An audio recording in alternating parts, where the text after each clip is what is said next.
రథ సప్తమి. ఇది సూర్యగ్రహంతో సమానమైన రోజు. సూర్య భగవానుడికి ఎంతో ఇష్టమైన రోజు.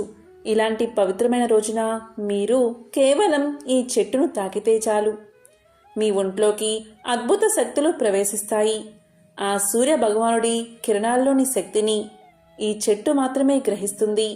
కాబట్టి ఎంతో విశేషమైన రథ సప్తమి రోజు ఈ చెట్టును తాకితే చాలు, మీ ఒంట్లో ఉన్న దోషాలు తొలగిపోతాయి. జీవితంలో దరిద్రం అనేదే దరిచేరదు, అదృష్టం కలిసి వస్తుంది. మరి ఎంతో విశేషమైన రథ సప్తమి రోజు ఏ చెట్టును తాకాలో ఇప్పుడు ఈ వీడియోలో తెలుసుకుందాం. ఇక అత్యంత శక్తివంతమైన రథ సప్తమి రోజు మీరు జిల్లేడు చెట్టును తాకితే చాలు, ఆ సూర్యశక్తి మీ ఒంట్లోకి ప్రవేశిస్తుంది. జిల్లేడు చెట్టు సూర్యశక్తిని గ్రహిస్తుంది. అందుకే శక్తివంతమైన ఈ రథ సప్తమి రోజు ఈ చెట్టును తాకి ఒక నమస్కారం చేసుకోండి. ఇలా చేయడం వల్ల ఒంట్లోని దోషాలు తొలగిపోతాయి. జాతకంలో సూర్య దోషం ఉన్నవారు, అలాగే రాహు కేతు శని దోషాలతో పీడించబడుతున్నవారు ఈరోజు జిల్లేడు మొక్కను తాకటం లేదా పూజించడం చెయ్యాలి. జిల్లేడు చెట్టు మీకు అందుబాటులో లేకపోతే రేగి చెట్టు లేదా చిక్కుడు చెట్టును, ఈ 3 చెట్లలో ఏ చెట్టునైనా తాకి నమస్కారం చేసుకుంటే మీకు అదృష్టం పడుతుంది. దివ్య శక్తులు మీ ఒంట్లోకి ప్రవేశిస్తాయి. కోటి జన్మల మహాపుణ్యం కలుగుతుంది. అలాగే ఈరోజు జిల్లేడు ఆకులతో స్నానం ఎలా చేయాలో ఇప్పుడు తెలుసుకుందాం. మాఘ శుద్ధ సప్తమి రోజున రథసప్తమిగా ప్రజలు ఎంతో విశేషంగా జరుపుకుంటారు. ఈరోజు సూర్యగ్రహణంతో సమానమైన రోజు. ఈరోజు అరుణోదయ వేళ చేసే స్నాన జప అర్ఘ్య ప్రదాన తర్పణ దానాదులన్నీ అనేక కోట్ల రెట్ల పుణ్య ఫలితాలను ఆయురారోగ్య సంపదలను కలిగిస్తాయి. రథసప్తమి అంటే సూర్య భగవానుడికి ఎంతో ఇష్టమైన రోజు. ఈరోజు సూర్యుడి పుట్టినరోజు. ఈరోజు ఎవరైనా సరే ఇలా ప్రత్యేకంగా స్నానం చేస్తే జన్మజన్మల పాపాలు తొలగిపోతాయి, దరిద్రం తొలగి అష్ట ఐశ్వర్యాలు కలుగుతాయి. ఈరోజు స్నానం చేసే సమయంలో ఒక 2 వస్తువులను నీళ్లలో వేసి ఆ నీటితో స్నానం చేస్తే తిరుగులేని విధంగా రాజయోగం పడుతుంది. ఆ 2 ఏంటి అంటే జిల్లేడు ఆకు, అలాగే రేగిపళ్ళు. ఈరోజు జిల్లేడు ఆకులను కోసి పాలు లేకుండా శుభ్రంగా కడిగి ఆకును అలాగే రేగిపళ్ళను లేదా రేగి ఆకులను నీటిలో వేసుకుని స్నానం చేస్తే చాలు, ఐశ్వర్యం వరిస్తుంది, బాధలు తొలగిపోతాయి. అలాగే ఈరోజు స్నానం చేసే సమయంలో 7 జిల్లేడు ఆకులు 7 రేగిపళ్ళు శిరస్సు మీద ఉంచుకుని తల స్నానం చేయండి. 7 రేగిపళ్ళు సూర్యరథానికి ఉన్న 7 గుర్రాలు కాబట్టి వీటిని శిరస్సు మీద ఉంచుకుని రథసప్తమి రోజు తలస్నానం చేయండి. ఇలా చేస్తే చాలు 7 జన్మల పాపాలు మొత్తం తొలగిపోతాయట. 7 రకాలైన పాపాలు కూడా పటాపంచలు అవుతాయట. ఆ 7 పాపాలు ఏంటి అంటే ఈ జన్మలో చేసిన పాపం, జన్మ జన్మాంతరాల్లోనూ చేసిన పాపం, తెలిసి తెలియక చేసిన పాపం, మనసుతో చేసిన పాపం, అలాగే వాక్కుతో చేసిన పాపం, శరీరంతో చేసిన పాపం ఈ రోజుతో మటుమాయం అవుతాయి. ఈ 7 రకాలైన పాపాలు తొలగిపోవాలంటే రథ సప్తమి రోజు అరుణోదయ వేళ 7 జిల్లేడు ఆకులు 7 రేగిపళ్ళు శిరస్సు మీద ఉంచుకుని తలస్నానం చెయ్యండి. అలా వీలు కాకపోతే ఎన్ని జిల్లేడు ఆకులు ఉంటే అన్ని లేదా చిక్కుడు ఆకులు కూడా ఉపయోగించి స్నానం చేయాలి. ఇలా స్నానం చేసే సమయంలో ఈ శ్లోకాన్ని తప్పనిసరిగా చదువుకోవాలి. ఆ శ్లోకం ఏంటి అంటే యద్ద జన్మ కృతం పాపం మయా జన్మసు సప్తసు తన్మే రోగంచ శోకంచ మాకరీ హంతు సప్తమి. ఈ శ్లోకం అర్థం ఏంటి అంటే 7 జన్మల్లోని పాపాలు, రోగాలు, శోకాలు కూడా తొలగిపోవాలని ఈ శ్లోకం అర్థం. అదేవిధంగా స్నానం చేసిన తర్వాత పూజ ప్రత్యేకంగా చేయాలి. మీ ఇంట్లో తులసికోట దగ్గర లేదా సూర్యకిరణాలు బాగా పడే ప్రాంతంలో ఒక పీట ఏర్పాటు చేసుకోండి. ఆ పీట మీద చక్కగా వరిపిండితో శంఖం, చక్రం, పద్మం గుర్తు ముగ్గులు వేయండి. పీటకి పసుపు, కుంకుమ, గంధం బొట్లు పెట్టండి. పీట మీద సూర్యనారాయణమూర్తి యొక్క చిత్రపటాన్ని ఉంచండి. దాన్ని ఎర్ర మందార పువ్వులతో అలంకరించండి. సూర్యుడికి మందార పువ్వులు అంటే చాలా ఇష్టం. కాబట్టి ఎర్రటి మందార పువ్వులతో అలంకరణ చేసి కొన్ని పువ్వులు పటం ముందు ఉంచండి. ఆ తరువాత 7 చిక్కుడుకాయలు తీసుకోండి. అలాగే కొబ్బరి ఏనెల పుల్లలు తీసుకుని అవి గుచ్చి ఒక చిన్న రథంలా చెయ్యండి. ఈ చిక్కుడుకాయలతో చేసిన రథాన్ని సూర్యుని ఫోటో ముందు పెట్టండి. ఆ తరువాత ఆవు పాలతో పొంగలి తయారు చేయండి. ఇక 7 గాని 9 గాని 15 కాని చిక్కుడు ఆకులు తీసుకుని పీట ముందు పెట్టి దాంట్లో ఆవు పాలతో చేసిన పొంగలి పెట్టండి. ఇదే సూర్యుడికి నైవేద్యమవుతుంది. ఇలా ఈరోజు చేస్తే సూర్యుడి అనుగ్రహంతో పాటు సకల దేవతల అనుగ్రహం, కులదేవత అనుగ్రహం, అశ్విని దేవతల అనుగ్రహం కలిగి రాబోయే కాలంలో రాజయోగం పడుతుంది. ఆ తర్వాత చిక్కుడు ఆకుల్లో ఉన్న ప్రసాదాన్ని ఇంట్లో వారందరూ స్వీకరించండి. ఇలా ఈరోజు చేస్తే మీ జీవితంలో అద్భుత శుభ ఫలితాలు కలుగుతాయి. ఇక ఈరోజు సూర్యుణ్ణి ఆరాధించేటప్పుడు ఎర్రటి పువ్వులతో లేదా మందార పువ్వులతో ఓం ఆదిత్యాయ నమః అనే మంత్రాన్ని జపిస్తూ పువ్వులను సూర్యుడి పటం దగ్గర ఉంచండి. ఈ విధంగా ప్రత్యేకంగా మందార పువ్వులతో పూజించి హారతి ఇవ్వండి. ఇలా చేస్తే జన్మజన్మల దరిద్రం తొలగిపోతుంది. ఈరోజు ప్రత్యేకంగా గొడుగు, పాదరక్షలు అంటే చెప్పులను ఒక బ్రాహ్మణుడికి దానం ఇవ్వండి. ఇలా చేస్తే అష్టదరిద్రాలు తొలగిపోయి అష్ట ఐశ్వర్యాలు కలుగుతాయి. మరి ఎంతో పవిత్రమైన శక్తివంతమైన రథ సప్తమి రోజు ఇంటికి ఈ ఆకులు కట్టుకోవాలి అంటే అవి రావి ఆకులు. ఈరోజు రావి చెట్టు దగ్గరకు వెళ్లి రావి చెట్టును ముట్టుకోకుండా రావి ఆకులను తెచ్చుకుని మీ ఇంట్లో గుమ్మానికి తోరణంలా కట్టుకుంటే ఆ ఇంట్లో వారికి సకల శుభాలు కలిగేలా ఆ సూర్యుడు దీవిస్తాడు. పూర్వం ఈ ఆచారాన్ని తప్పకుండా పాటించేవారు. మన ఇంటికి రావి ఆకులు రక్షణ కల్పిస్తాయి. దీనికోసం మీరు ఏం చేయాలి అంటే రావి చెట్టు దగ్గరకు వెళ్లి రావి చెట్టు మొదట్లో నీళ్లు పోసి అక్కడ ఒక దీపాన్ని వెలిగించండి. 11 రావి ఆకులను ఇంటికి తెచ్చుకోండి. వాటిని కడిగి పసుపు కుంకుమ బొట్లు పెట్టండి. ఒక దారం తీసుకుని దానికి పసుపు రాసి 11 ఆకులు కట్టండి. ఈ తోరాన్ని గుమ్మానికి కట్టండి. ఈరోజు ఇలా చేస్తే సాక్షాత్తు ఆ సూర్యనారాయణమూర్తి యొక్క సంపూర్ణ ఆశీస్సులు మీకు లభిస్తాయి. ఇలా చేయడం వల్ల మీ ఇంటికి ఉన్న దిష్టి దోషాలు, ఇంటిలో ఉన్న కుటుంబ సభ్యులకు ఉన్న నరదృష్టి, నరపీడ తొలగిపోతాయి. పాజిటివ్ ఎనర్జీ చేకూరుతుంది. నకారాత్మక శక్తులు తొలగి దైవిక శక్తులు ఎల్లవేళలా మిమ్మల్ని కాపాడతాయి. ఇంట్లో ఉన్న ఆర్థిక సమస్యలు తొలగిపోతాయి. ఇది చాలా చక్కటి అద్భుతమైన పరిహారం. ఈ రోజు ఇలా చేస్తే ఉత్తమ ఫలితాలు కలుగుతాయి. రావి చెట్టు ఆకుల నుండి ప్రాణవాయువు అధికంగా విడుదలవుతుంది. అంతేకాదు ఈ ఆకులు ఉన్న దగ్గర గాలిలో వాతావరణ కాలుష్యం అనేదే ఉండదు.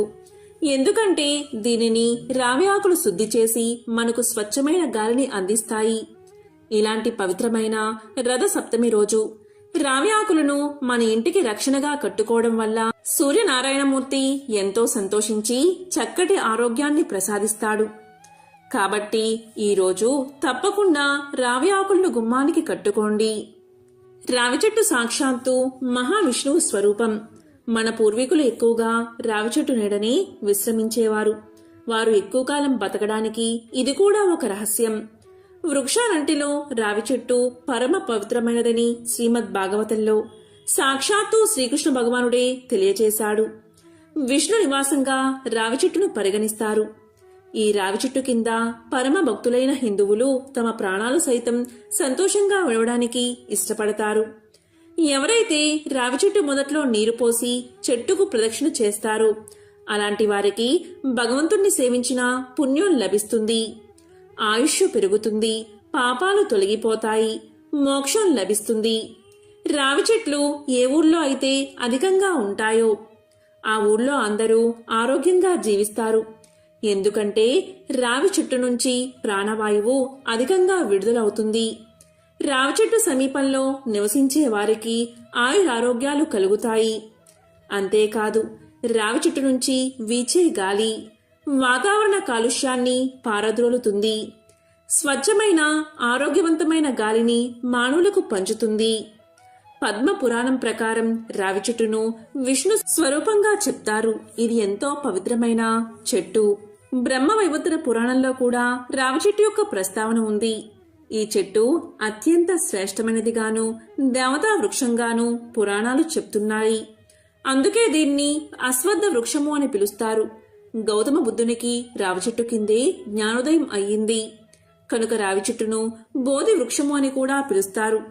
రావి చెట్టు మొదట్లో విష్ణువు, బోధిలో కేశవుడు, కొమ్మల్లో నారాయణుడు, ఆకుల్లో హరి, పళ్ళలో అచ్యుతుడు ఉంటాడు పురాణాలు చెప్తున్నాయి. ఎవరైతే సూర్యోపాసన చేస్తారో అలాంటి వారు ప్రతి ఆదివారము కూడా కొన్ని నియమాలు పాటించి తీరాలి. అవేంటి అంటే మద్యపానం, స్త్రీ సంపర్కం, తైల సంస్కారం విడిచిపెట్టాలి, కోపం పనికిరాదు, హారాలు ధరించకూడదు, మంచం మీద శయనించకూడదు, బ్రాహ్మణ, గో, మనుష్య, దేవతానింద చేయకూడదు, పరుల ఇంటికి వెళ్ళకూడదు. సూర్యోపాసన చేసే రోజున ప్రత్యేకించి ఆదివారం రోజు సూర్యోదయానికి పూర్వమే నిద్రలేచి కాలకృత్యాలు తీర్చుకుని ప్రవాహాలు, చెరువులు లేదా కోనేరులో స్నానం చేయాలి. తరువాత పరిశుభ్రమైన వస్త్రాలు ధరించి తిలకం ధరించాలి. సదాచారాన్ని పాటించాలి. పూజ, జపం, అర్చనం, ప్రదక్షిణ, నమస్కారం, స్తోత్ర పారాయణ ఈ 6 విధాలుగా సూర్యభగవానుణ్ణి అర్చించాలి. పూజ మధ్యలో లేచి వెళ్ళకూడదు. పూజ ప్రారంభం నుంచి చివరి వరకు ఎవరితోనూ మాట్లాడకూడదు. అన్య మనస్కులై ఉండకూడదు. పూజ మధ్యలో ఆవలింపు ఏదైనా వస్తే 3 సార్లు ఆచమనం చేసి గోవింద నామాన్ని స్మరించాలి. మాఘస్నానం అత్యంత పవిత్రమైన స్నానంగా భావిస్తారు. పాపాలన్నీ తొలగించుకోవడం కోసం నదీ స్నానం చేయడం మాఘమాస సాంప్రదాయం. మాఘమాసంలో మాఘము అంటే పాపాలు నశింపచేసేది అని అర్థం. అందుకే మనకున్న మాసాలలో మాఘమాసం ఎంతో పవిత్రమైన మాసం. ఈ మాసంలో ముఖ్యంగా సూర్యుడు మకర రాశిలోకి ప్రవేశించినప్పటి నుంచి ఉదయకాలపు స్నానాలు చేయడం ఒక వ్రతంగా ఉంది. మాఘమాసంలో ఎవరికి వారి వీలును బట్టి చెరువు, మడుగు, కొలను, బావి, చివరకు చిన్న నీటి కుంటలో అయినా సరే స్నానం చేస్తే ప్రయాగలో స్నానం చేసినంత పుణ్యఫలం దక్కుతుంది. చలికి భయపడక ఉదయాన్నే నదీ స్నానం చేయడం ఎంతో మంచిది. మాఘమాసంలో సూర్యుడు ఉన్న మకర రాశిని బట్టి ప్రత్యూష కాలంలో సూర్యకిరణాలు ఒక ప్రత్యేక కోణంలో భూమిని చేరతాయి. ఈ సమయంలో స్నానం చేయడం వల్ల సకల దోషాలు తొలగిపోతాయి. మాఘస్నాన మహత్యాన్ని బ్రహ్మాండ పురాణం పేర్కొంటుంది. మృకండ ముని మనస్వినుల మాఘస్నాన పుణ్యఫలమే వారి కుమారుడైన మార్కండేయుడు. దానివల్లే అపమృత్యు దోషం తొలగిపోయిందని పురాణ కథనం. కళ్యాణకారకమైన ఈ మాసంలో చేసే స్నానం పరమ పవిత్రంగా భావిస్తారు. పాపరాహిత్యం కోసం నదీ స్నానాలు చేయడం మాఘమాస సాంప్రదాయం. మాఘమాసంలో సూర్యుడు ఉన్న రాశిని బట్టి ప్రత్యూష కాలంలో సూర్యకిరణాలు ఒక ప్రత్యేక కోణంలో భూమిని చేరతాయి. ఆ సమయంలో సూర్యకిరణాల్లో ఉండే అతినీల లోహిత పరారుణ కిరణాల సాంద్రతల్లో మార్పులు వస్తాయి. కాబట్టి ఆధునిక శాస్త్రవేత్తలు సైతం సూర్యోదయానికి ముందు చేసే స్నానాలు చాలా ఆరోగ్యవంతమైనవని, వేగంగా ప్రవహించే నీళ్లలో చేసే స్నానాలు శ్రేష్టమైనవని చెబుతున్నారు. ఈ స్నానాలకు అధిష్టాన దైవం సూర్య భగవానుడు. స్నానానంతరం సూర్యుడికి అర్ఘ్యం సమర్పించడం ఒక ఆచారం. మాఘమాసంలో సూర్యోదయానికి పూర్వం గృహ స్నానంతో అయినా 6 సంవత్సరాల అగమర్షణ స్నానఫలం లభిస్తుంది అంటారు. బావనీటి స్నానం 12 ఏళ్ల పుణ్యఫలాన్ని, తటాక స్నానం ద్విగుణం, నదీ స్నానం చాతుర్గుణం, మహానదీ స్నానం శతగుణం, గంగా స్నానం సహస్రగుణం, త్రివేణి సంగమ స్నానం నదీశత గుణఫలాన్ని ఇస్తాయని పురాణ వచనం. మాఘ స్నానంలో దివ్య తీర్థాలను స్మరించి పాప వినాశనం కోరుతూ స్నానం చేయడం సాంప్రదాయం. స్నాన సమయంలో ప్రయాగను స్మరిస్తే ఉత్తమ ఫలం లభిస్తుందని విశ్వాసం. ఈ సంవత్సరం అంటే 2024వ సంవత్సరం రథసప్తమి ఫిబ్రవరి 16న వచ్చింది. ఈ రోజు నుంచి సూర్యరథం దక్షిణాయనం నుంచి ఉత్తరాయణం దిశగా ప్రయాణిస్తుంది. సూర్యుడు మొత్తం 12 రాశుల్ని చుట్టి రావడానికి ఏడాది సమయం పడుతుంది. ఒక్కో నెల ఒక్కో రాశిలో సంచరిస్తాడు సూర్యుడు.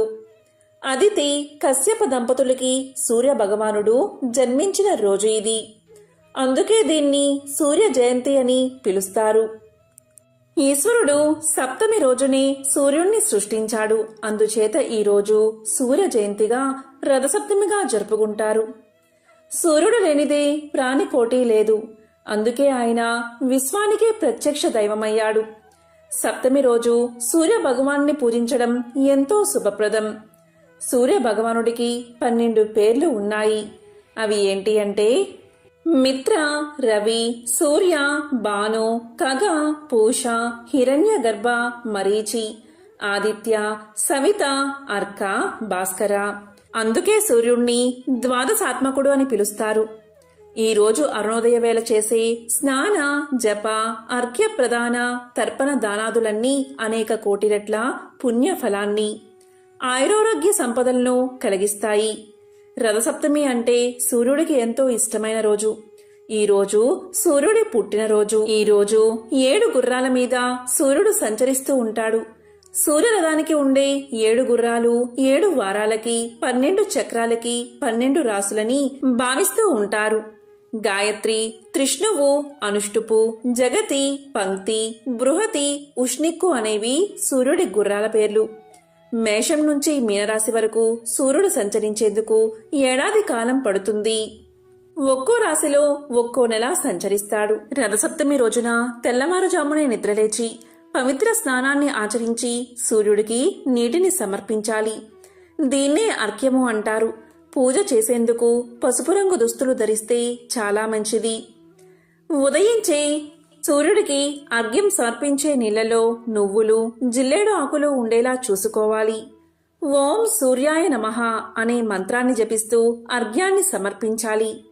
బ్రాహ్మీ ముహూర్తంలో నిద్రలేచి స్నానాన్ని ఆచరించి సూర్యుడికి నీటిని సమర్పించడం వల్ల సూర్య భగవానుడి ఆశీస్సులు మీకు లభిస్తాయి. రోజు పొరపాటున కూడా ఉప్పు తినకండి. అలాగే ఉప్పు దానం చేయడం శుభప్రదంగా పరిగణిస్తారు. నదిలో నువ్వుల నూనెతో దీపం వెలిగించి వదిలితే మంచిది. ఇలా చేయడం వల్ల వైవాహిక జీవితం సంతోషంగా ఉంటుంది.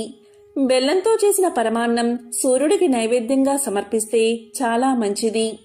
ఈ రోజు మీకు వీలైతే పప్పు, బెల్లం, రాగి, గోధుమలు, ఎరుపు లేదా నారింజ రంగు వస్త్రాలను దానం చేయండి. రథసప్తమి ముందు రోజు అంటే షష్ఠి రోజు రాత్రి ఉపవాసముండి మర్నాడు ఉదయం సూర్యోదయానికి ముందుగానే స్నానం చెయ్యాలట. స్నానం చేసేటప్పుడు మగవారు 7 జిల్లేడు ఆకులు, ఆడవారు 7 చిక్కుడు ఆకులు తలపై భుజాలపై ఉంచుకుని ఈ మంత్రాన్ని చదువుతూ స్నానం చెయ్యాలట. జననీం త్వం హి లోకానాం సప్తమి సప్త సప్తికే సప్త వ్యాహృతికే దేవి సమస్తే సూర్య మాతృకే. సప్తాస్యములు గల ఓ సప్తమి, నీవు సకల భూతములకును లోకములకును జననివి. సూర్యుడికి తల్లివైన నీకు నమస్కారము అని ఈ మంత్రం అర్థం. కాబట్టి ఎంతో విశేషమైన ఈ రథ సప్తమి రోజు ఇటువంటి పరిహారాలు పాటించి సకల శుభాలను పొందండి. ఓం నమో నారాయణాయ. ఓం సూర్యాయ నమః.